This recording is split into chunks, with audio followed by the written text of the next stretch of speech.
Yo, what's up guys, it's Zach. Welcome back to part 2 of helping my buddy Chris become self-sufficient in the Abyss. Yesterday we covered the Vagabond, or whenever I uploaded that. Today we're going to be going over the Cerberus, which in my opinion is the better ship for the Abyss, to be fair. I think like having the missiles, it's a lot more brain dead for your flying and everything, so it's a lot easier, you know. So today we're not going to build a fit, I've already got it built up here. So we'll just go over it quickly. So we've got heavy assault missile launcher 2s. I love those, like tons of damage, you know. The Pith B large shield booster, just like we had on the Vaga. The 10mm afterburner, the Thucker large cap, 2 multispectral hardeners. We don't get a shield boost bonus with this ship, so having the extra tank's a little bit more safer just to start with. But what you would normally do would be just use one pimp invul, or multi-spec as they're called now, and then use like a web or something, or some other application, I would think. Assault damage control in the low, not needed. Again, you could probably swap that out for another ballistic or do something else with the lows, but again, having the safety net of learning the Abyss and the spawns and everything, I think it's well worth it. And we're actually going to be jumping this into a T4, so we might need to use it because it's been a while since I've actually used the ship myself.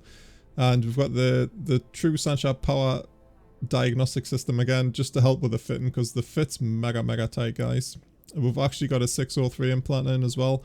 The rigs, the warhead rigger catalyst really let the heavy assault missiles apply, because application on hams is pretty crap, as everyone knows, especially with the rage and everything. So that also helps that. Again, like a lot of this is personal preference to me. You could like drop one of these and use a ancil current router, and that would make the fit a lot easier and give more options. But again, if you've got any fits that you could recommend, Chris, in the chat, anything like a little bit more pimp or even a little bit more cheaper, please check them in the comments. You'll be reading them and stuff.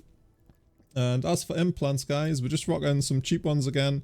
So we've got the 3% power grid management just to help the fit, and we've got 2. That's damage bonus, so that's assault damage bonus. We've got 2 application ones, which is explosion velocity, and that's the velocity, is it? Explosion radius, yeah. So helping the Riga rigs there. And we've got rapid launch 3%, so nothing crazy like 20, 40, 60, 80, like 100 mil implants, if that. So yeah, let's jump it into the Abyss, guys, and see what's happening. We've got we're synth crash booster, which helps the application as well, and our blue pill booster just in case. So there, no nerfs on you, you just get the flat 6%. And I believe that's pretty much it.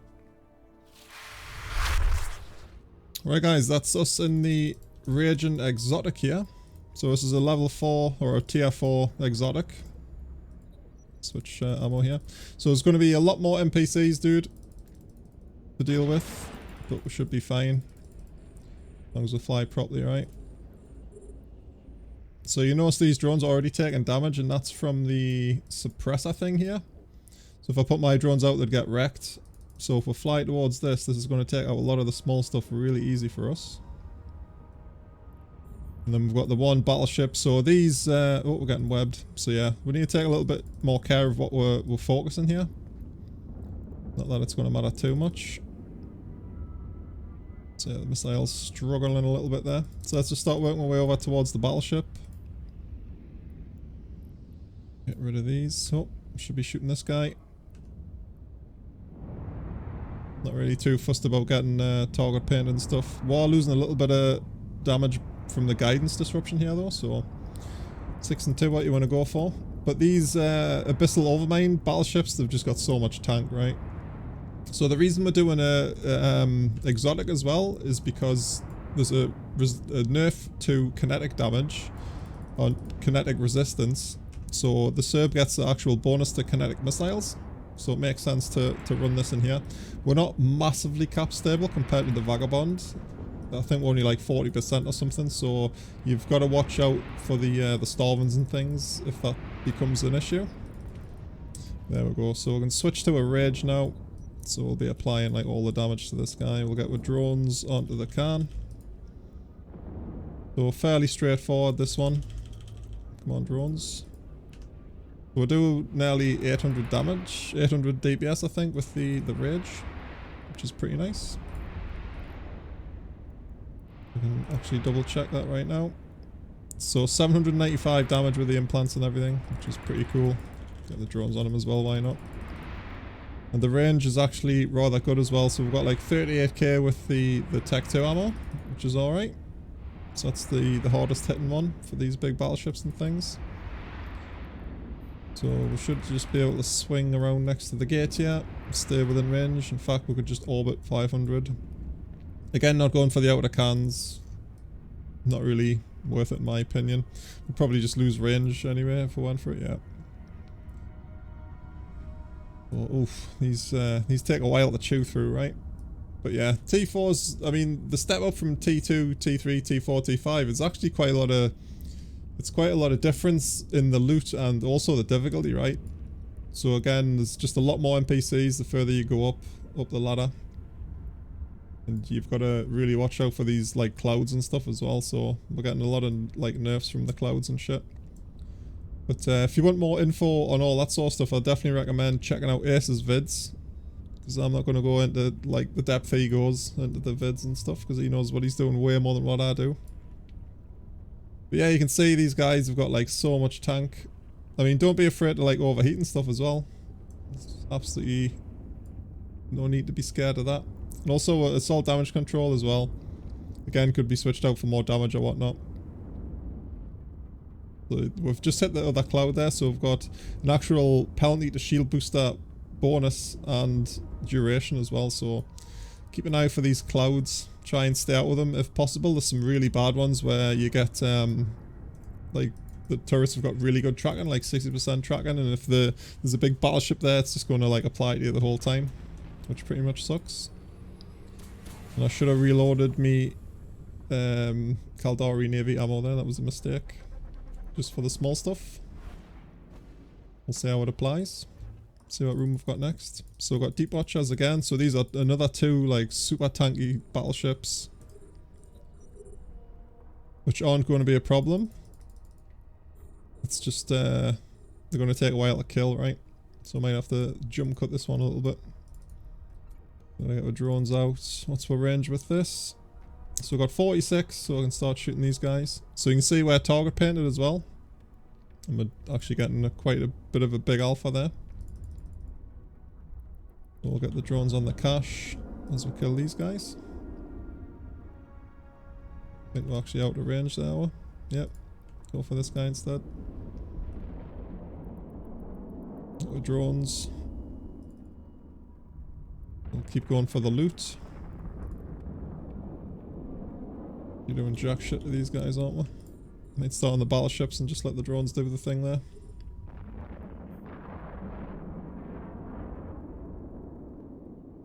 See what happens. Actually getting remote repairs as well.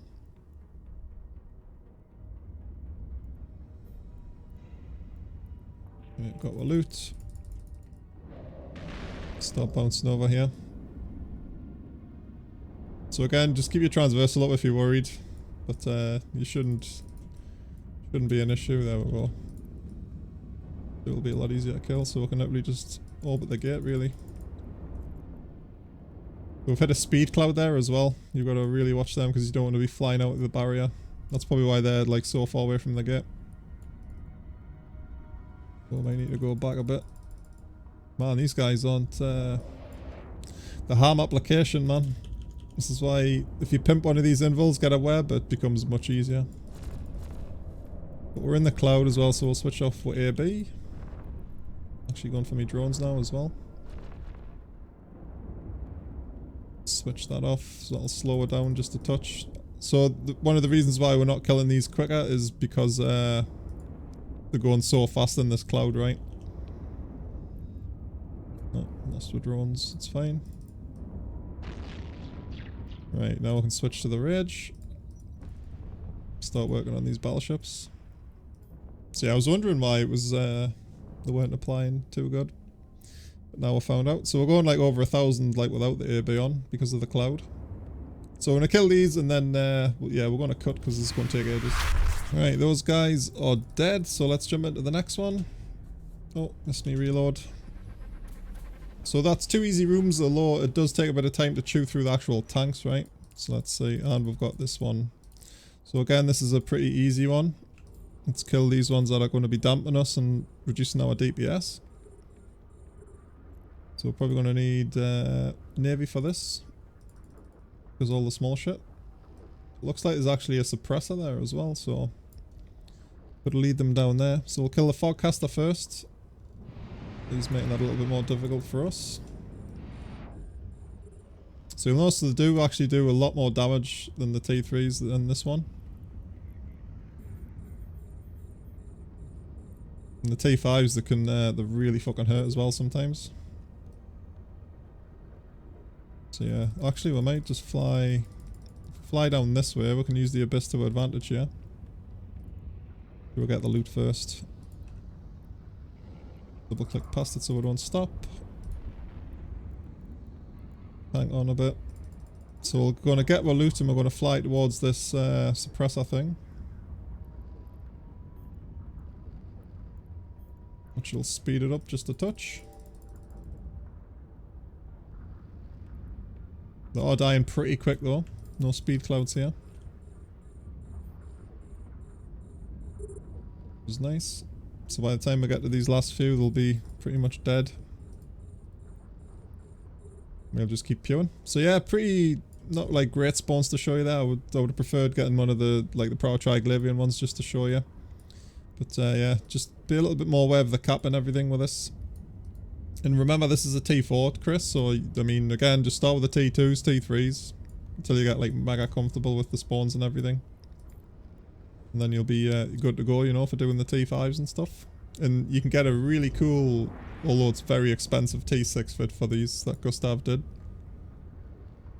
I'm yet to have that. I mean, I wouldn't really spend that much money on a ship, to be fair. I think my old Cerb was like 8 bill, and that's like really pushing the wallet there. But I can do the exact same job in a 500mm Gila, you know, so that's why I stopped using it. That was for the T5s though, which is nice. But don't be afraid to use the Gila, dude. I know it's like mega like meta or whatever, but it does the job. It's cheap. Although it does get ganked a lot easier though, to be fair. Right, so we're just going to orbit this gate here. So that's pretty much it. So it's Gammas for the Vagabond dude. And then it's exotics for this one. Is that exotic? Yeah, I'm pretty sure it's exotic. So we'll get we're just basically fitting with ships and everything for the max potential of doing the site, right? So I'm not going to jump out to high sec and show you guys where I do all this stuff, but yeah, Chris, if you like that fit, let's just show you quickly again. It's good, it's cheap, right? So yeah, pretty much 2 good hacks there, like really strong for the Abyss. And if there's anything else, you know, we can do some duo stuff as well, just let us know. But that's it for this one, guys. Any more requests for vids, I've got a list, just chuck them in and I'll try and get them done like ASAP. And thanks for chilling around the channel, and I will see you guys next time.